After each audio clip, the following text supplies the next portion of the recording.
kebetulan kita dari kelompok 3 akan memberikan tentang penjelasan bagaimana kognisi sosial itu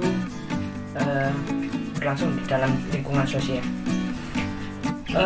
Hari ini saya yang beranggotakan Faiz Ahmad, Wildan Putra, Nurul Aida, Roselia dan Sinta akan menjelaskan bagaimana tentang pengertian kognisi sosial, skema, heuristik, dan pemrosesan otomatis.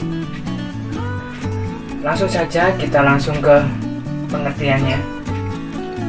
Menurut Baron dan Brian, kognisi sosial adalah cara kita menginterpretasi, menganalisa, mengingat, dan menggunakan informasi tentang dunia sosial. Kognisi sosial dapat terjadi secara otomatis.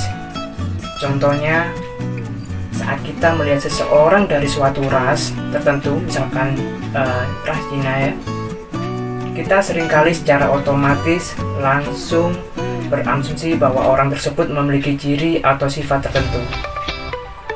Kapasitas kognitif kita juga terbatas. Selain itu, terdapat suatu hubungan antara kognisi dan afeksi, yaitu bagaimana kita berpikir dan bagaimana kita merasa. Kemudian, kognisi sosial adalah cara yang terjadi pada seorang individu untuk menganalisa, mengingat, serta menggunakan informasi yang didapatkan dari kejadian-kejadian sosial. Artinya apa? Artinya bahwa kognisi sosial ini merupakan cara kita berpikir tentang dunia sosial, mencoba memahaminya, serta bagaimana kita memahami diri kita sendiri di dalam dunia tersebut.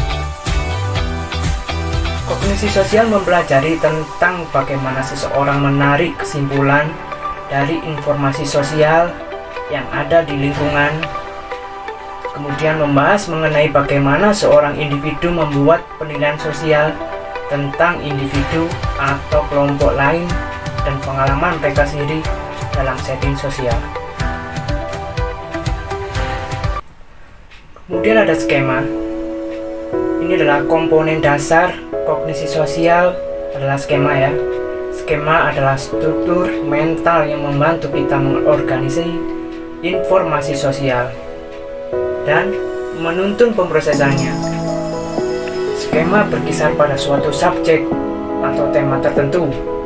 Dalam otak kita, skema itu seperti skenario yang memiliki alur. Skema di otak kita terbentuk berdasarkan pengalaman yang pernah kita alami sendiri atau ceritakan orang lain. Seperti contohnya halnya skema kita tentang McDonald, membuat kita tahu bagaimana cara untuk makan di McDonald, sehingga begitu kita datang ke McDonald, kita langsung ke kasir untuk memesan makanan tersebut. Skema yang kita miliki akan mempengaruhi sikap kita pada sesuatu. Skema terbukti berpengaruh terhadap semua aspek dasar kognisi sosial. Kemudian, kognisi sosial memiliki komponen dasar yang disebut skema ini juga ya. Skema ini adalah struktur mental yang membantu seorang individu mengatur informasi sosial dan mengarahkan pemrosesannya. Skema terletak di dalam otak dan terwujud dalam bentuk skenario di dalam otak kita maksudnya. Skema ini berfungsi sebagai organizer kognitif, artinya memberi kemampuan dalam membuat persepsi tentang orang lain secara akurat dan membuat tafsiran atas perilaku mereka. Skema juga berarti seperangkat tatanan struktur pengetahuan atau pemahaman mengenai beberapa konsep stimulus, berisi pengetahuan tentang konsep atau stimulus, relasi antar berbagai pemahaman tentang suatu konsep. Oke, untuk pengaruh skema ada 3. Pertama adalah perhatian atau attention. Nah, Untuk attention ini adalah informasi yang masuk kepada kita secara menerus atau konsisten, itu nanti mudah untuk masuk dalam sistem memori kita. Sedangkan informasi yang bertolak belakang dengan kesadaran kita atau dengan mungkin skema ini tidak cocok dengan anggapan kita, biasanya ini terabaikan untuk masuk dalam sistem memori kita. Yang kedua kemudian adalah pengkodean atau encoding. Pengkodean ini berfungsi yakni mengkodekan informasi yang masuk kepada kita sehingga nantinya bisa masuk kepada ingatan jangka panjang.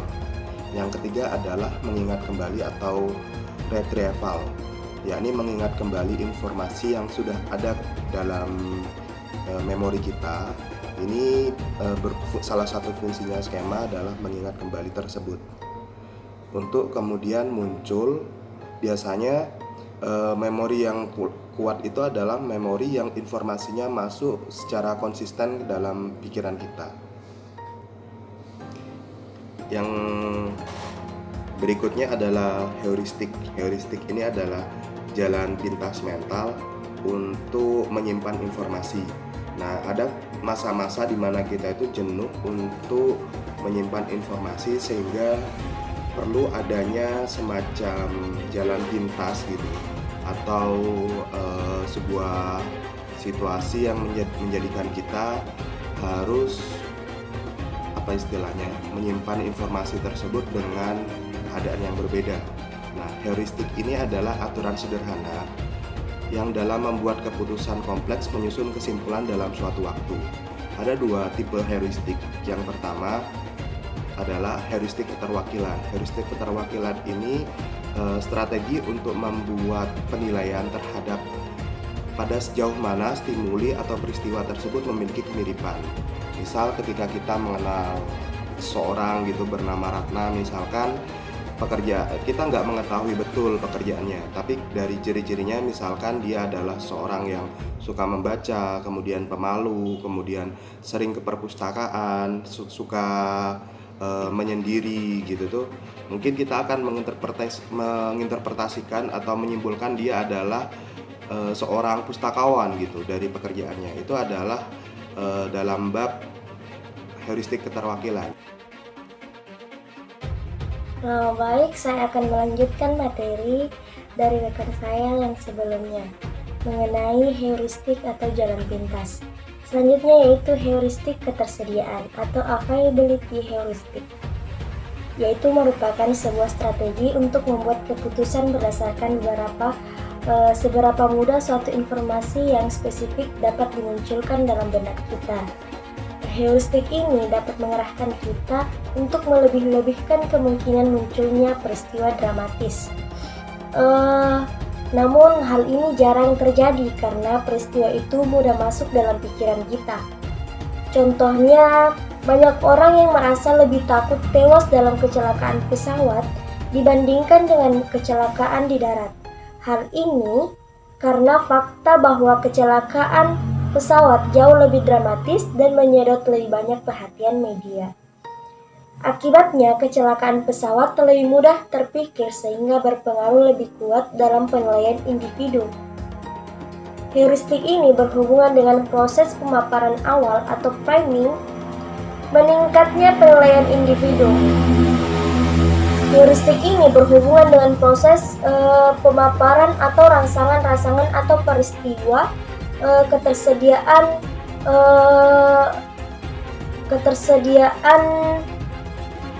informasi sebagai hasil yang sering muncul akibat rangsangan atau peristiwa-peristiwa khusus. Pemaparan awal biasanya muncul bahkan ketika individu tidak sadar akan adanya rangsangan yang telah dipaparkan sebelumnya.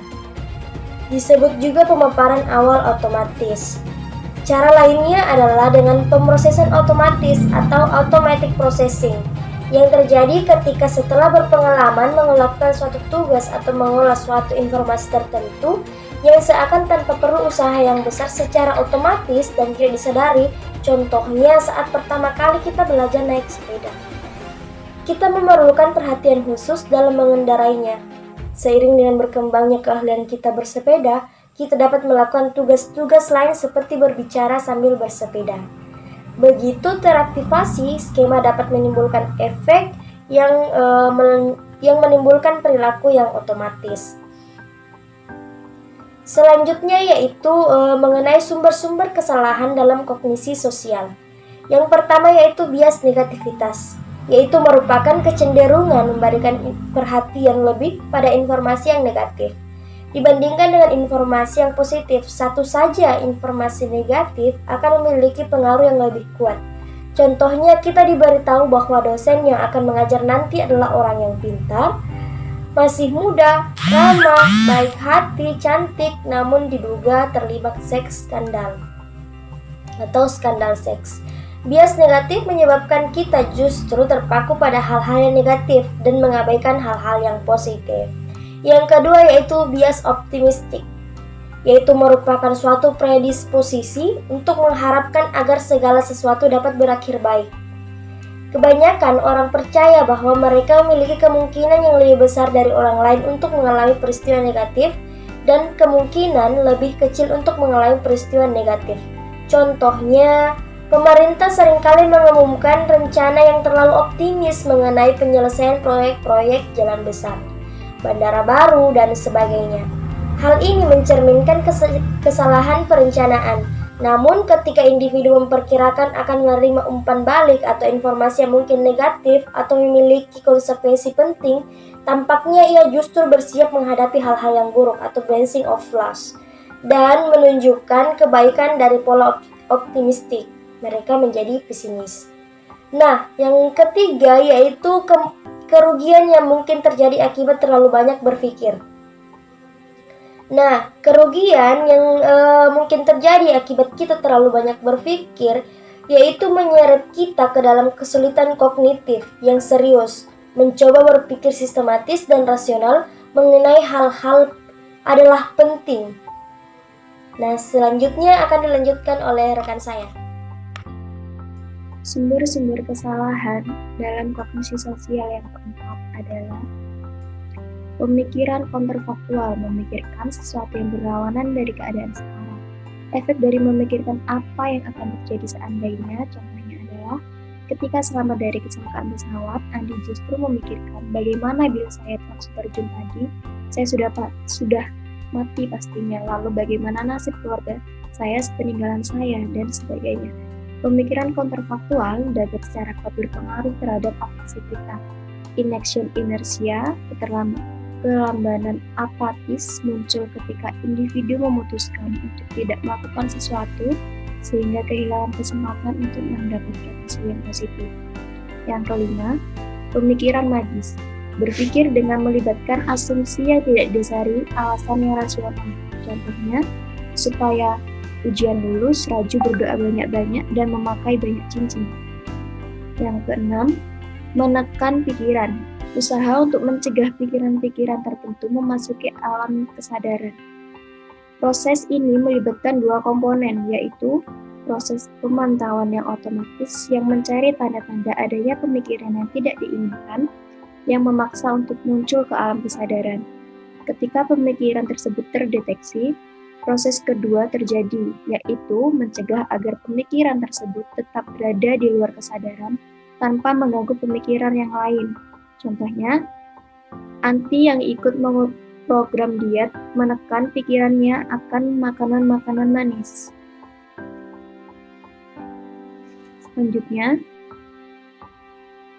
afeksi dan kognisi. Apakah ada kaitannya antara kognisi dan afeksi?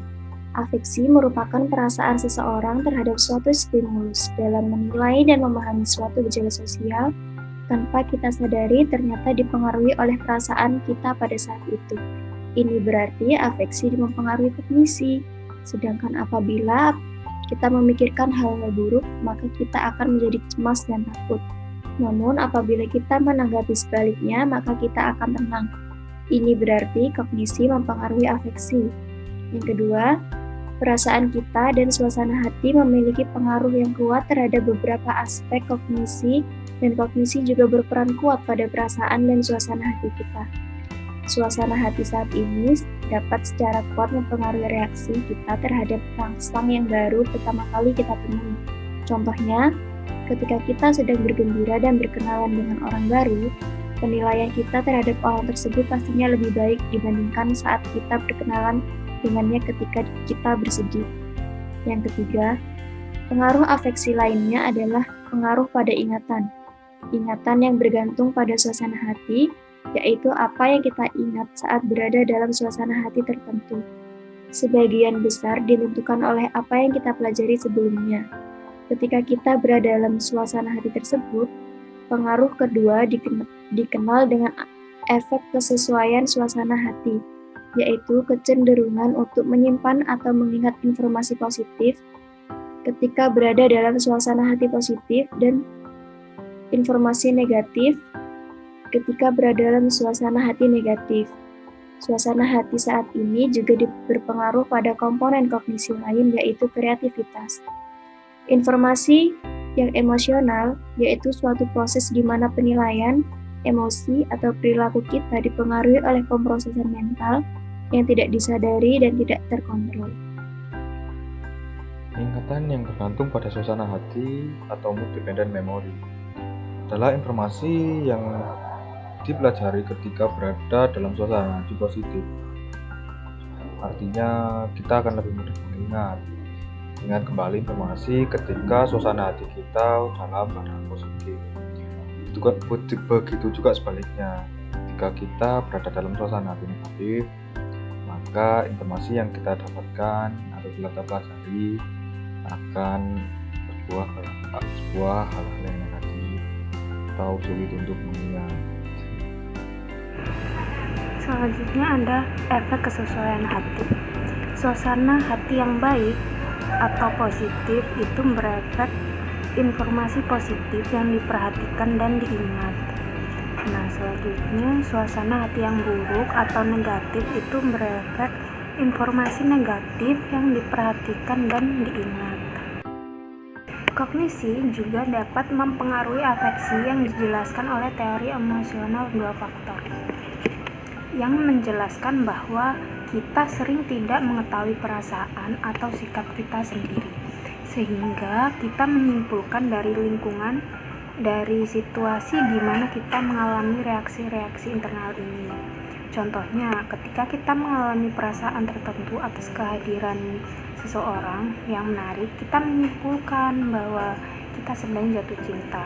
Selain itu, kognisi bisa mempengaruhi emosi melalui aktivitas skema yang di dalamnya terdapat komponen afektif yang kuat.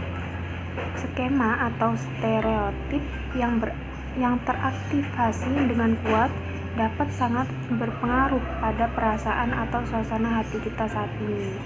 Selain itu, pikiran bisa mempengaruhi afeksi, melibatkan usaha kita dalam mengatur emosi kita.